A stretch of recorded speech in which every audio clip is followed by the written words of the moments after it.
I'm so interrupted by this rain that it causes me to lose my train of thought. I just can't have a fluid continuity, and it's really getting to me. But anyway, I will try to get my message across.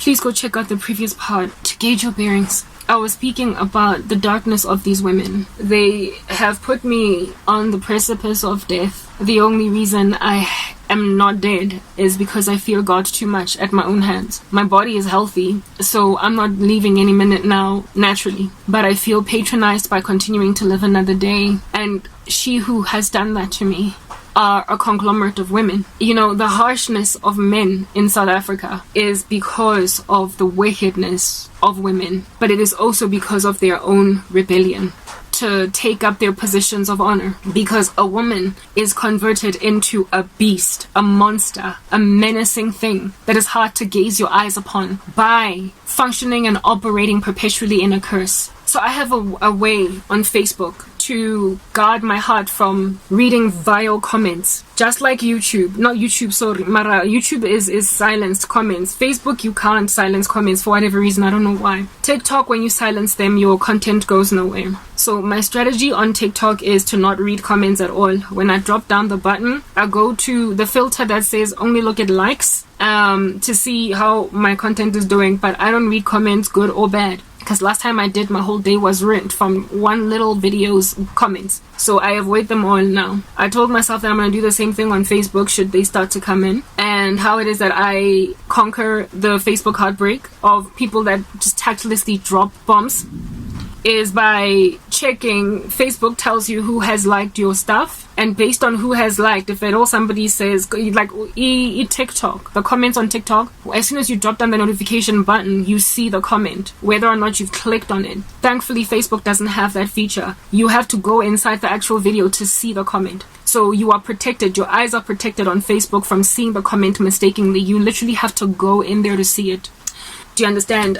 So I've liked Facebook for those reasons, and how it is that I determine if I'm going to read a comment is if the person who has commented, it has also liked a video. There's a notification saying Karabo Hlongwane has liked said video. So then if Karabo Hlongwane has commented on your post, I then click on it, because the likelihood that they said something negative if they liked my video is very low. So that's how I engage with comments on Facebook. It's the only place where I read comments, because I can judge if somebody has spoken smack based on the fact that they have liked.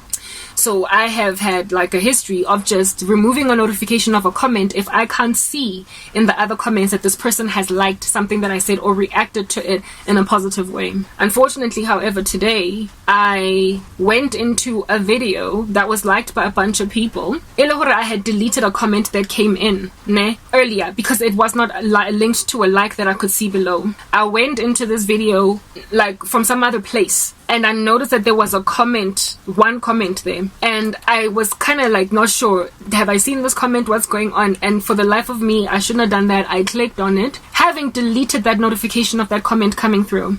And the comment was from some Indian man saying bull S on what I was speaking. The amount of heartbreak in me just from that one comment. I told you guys I'm exceptionally sensitive. It was so exquisite, but one of the biggest reasons why my pain was as poignant as it is, yes, because I'm just sensitive, period, was because it was coming from a man. Because it was coming from a man. I'm so used to the vitriol of women. Women just speak smack. Habana self-control. To other women. But men tend to gaze upon women with a fragility. They see us as the fairer sex. They are a little bit more, calm with us. They don't easily just throw the F-bomb at other women. They can do it to each other. They throw punches to each other. They diss each other. They have comebacks for each other. But when it comes to women, they tend to exercise, they have this thing that holds them back, that so F word, the BS, the ing. It's a woman. There is just a natural guidance in the hearts of men to be more gentle with women. It is a default setting. I spoke about these default settings in earlier videos. how it is that God makes it possible for men to love women as Christ loved the church, by giving them a default setting to recognize that they're the fairer sex, the weaker sex, at least physically, right? Because emotionally we are stronger. They recognize this in themselves, and so when a man speaks to a woman, his voice is a little bit more regulated. He is calmer. He is softer, sweeter. He watches his words better. You see it everywhere.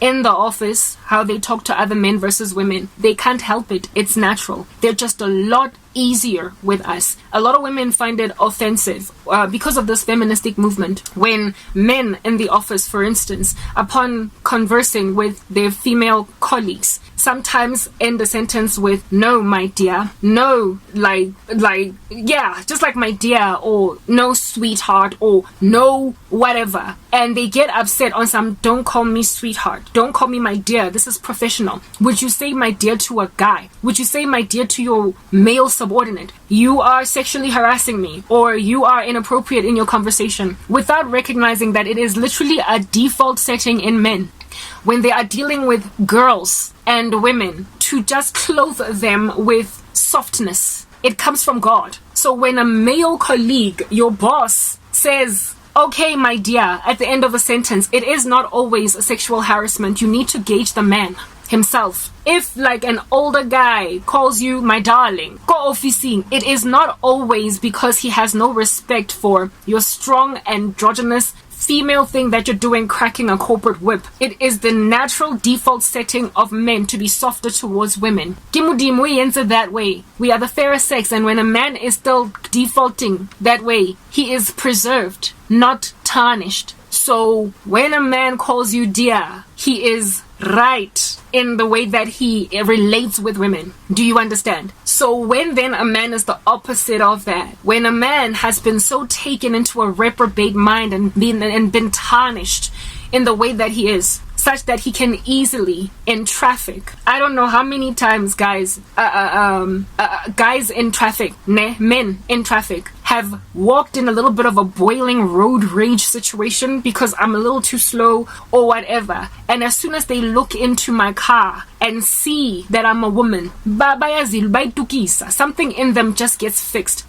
They get something in them recognizes that, it's a woman. And so, of course, slow. And so instead of flailing to me all different kinds of hand gestures and swear words, and they're just like, ugh, and they move on. They calm down. But this is only because I'm a woman. If it was a dude in the car, upon realizing that it's a man, they then would like play games and dodge and blom and push and what have you. There is something regulating inside a man in the presence of a woman. And if it does not exist, if a man has been made devoid of it, if it has been extracted out of him entirely, that thing ya go bloma, ya go come down olwana utuka mollo, and you want to breathe fire, and then a woman comes in the picture and then you suddenly calm down, if that doesn't happen, something in you has been tarnished. You have been robbed of manhood. There is something that has been extracted out of you that is a regulator, a default setting that should make you more light with women, for they are indeed subject in the presence of your wrath to complete annihilation should you decide to finish them off. They can be destroyed by you or protected by you. Next part.